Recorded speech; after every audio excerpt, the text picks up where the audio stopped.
All right, hello everyone.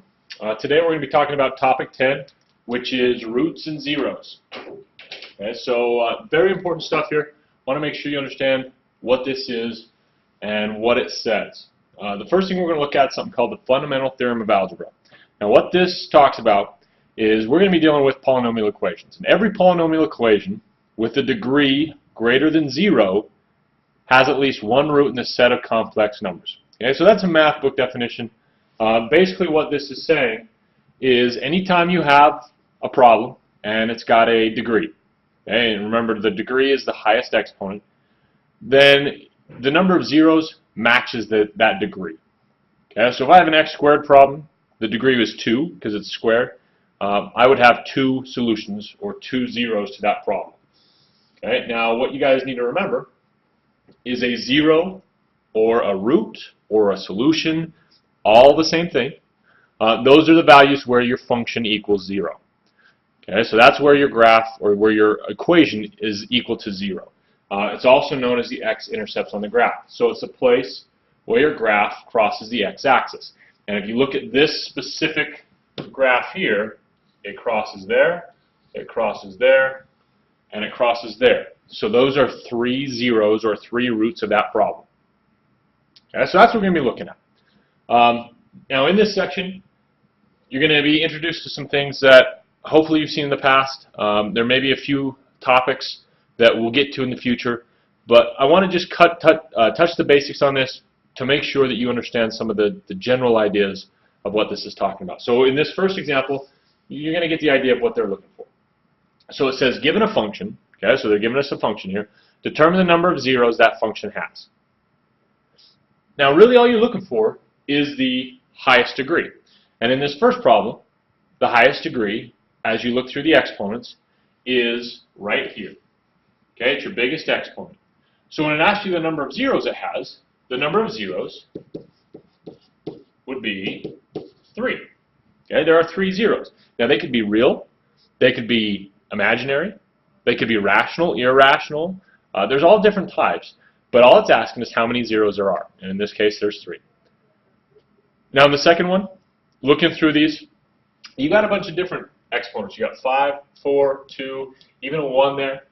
And just like always, we want the largest. Okay, so in this case, 5 is the largest. So as far as zeros go, there are going to be 5 of them. Okay, now finding them is something different, but just understanding how many you should have is the first step. And that's what that fundamental theorem of algebra says. Now as we move on, it's asking now about real zeros. Okay, so the real roots are the places where the graph crosses the x-axis. And the key word here is real.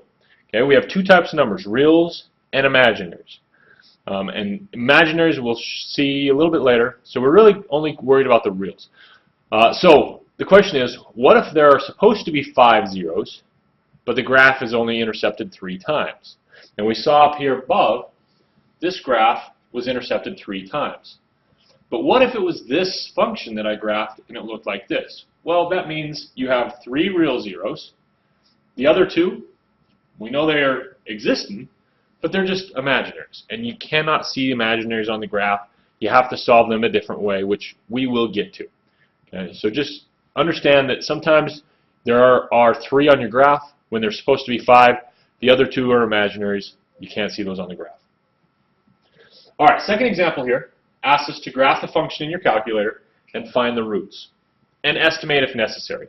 So hopefully you guys all have a graphing calculator that you can use for this. So here are the first 2 that we're going to look at. Okay, so in your graphing calculator, you're going to take and go to your y equals screen, and hopefully you guys have a calculator that has something like that. So you take and go x cubed plus 9x squared plus 6x minus 16. Okay, and I'm going to check something here. So end up looking like this in your calculator. Now the next step is you're going to graph it. So you hit your graph button, and you can see that it graphs that function. Okay, so hopefully you guys all have this graph in front of you. Now going back to the problem, it says graph the function and find the roots. Well, remember the roots are the places where it crosses that x-intercept. So you look at your graph and you find those values. Well, looking through, it looks like it crosses where x is equal to 1. It looks like it crosses where x is equal to -2. And it looks like it crosses 2, 3, 4, 5, 6, 7, 8, where x is -8. Okay. And again, you can go back, look at your graph again, and hopefully you guys are seeing where I'm pulling these numbers from. It's just this spot, and this spot where it crosses those axes. And those are your 3 roots. Now there's a couple different ways you can prove this, and we will get to these eventually, but one way is by going to your table. Okay, so the table is, if you look at your graphing calculator, up above your table, or sorry, up above your graph button, it says table, and you hit the second table button, and when you do that, it pulls up something that looks like this. And you can see where 1 is on my x, 0 is on my y. -2 is on my x, 0 is on the y. And where -8 is on the x, 0 is on that y. And those are the 3 values, and it's a proof to me that those are the solutions. Okay, hopefully that makes some sense. So let's look at the second one. So I've got x cubed plus 7x squared plus 4x plus 28. I graph that, and if you look at your graph, it looks like it crosses 1 time. Now there's a couple different ways to look at this. You can zoom out, so hit zoom, and then out, which is number 3 here, and it zooms your graph way out.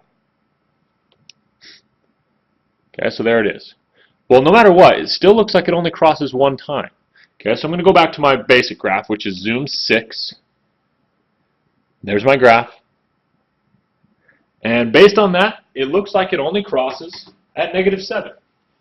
So I'm going to say that x is equal to -7. Well, based on this, I'm supposed to have 3 answers. Well, remember what we said before.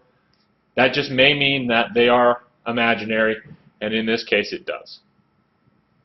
All right, what I'd like you guys to do is to take these next 2, spend just a minute graphing those, see if you can pull off the zeros. Okay, pause the video, come back when you're done graphing.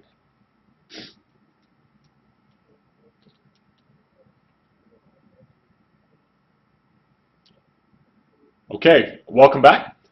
So for the third one, if you graph those, you should end up with a graph that shows that it crosses at 3, 1, and -5.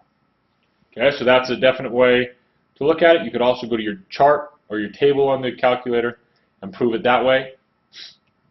Now the second one, when you substitute that in and solve it, you get, sorry, let me put that in real quick.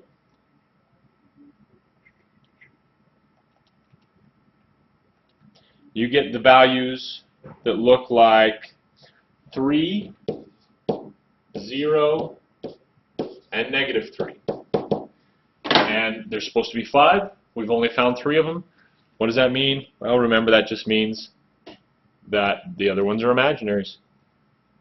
Okay, hopefully you guys learn a few things here. Go ahead and give yourself a try on the homework. If you have questions, contact me, let me know, and I can help you out. All right, good luck.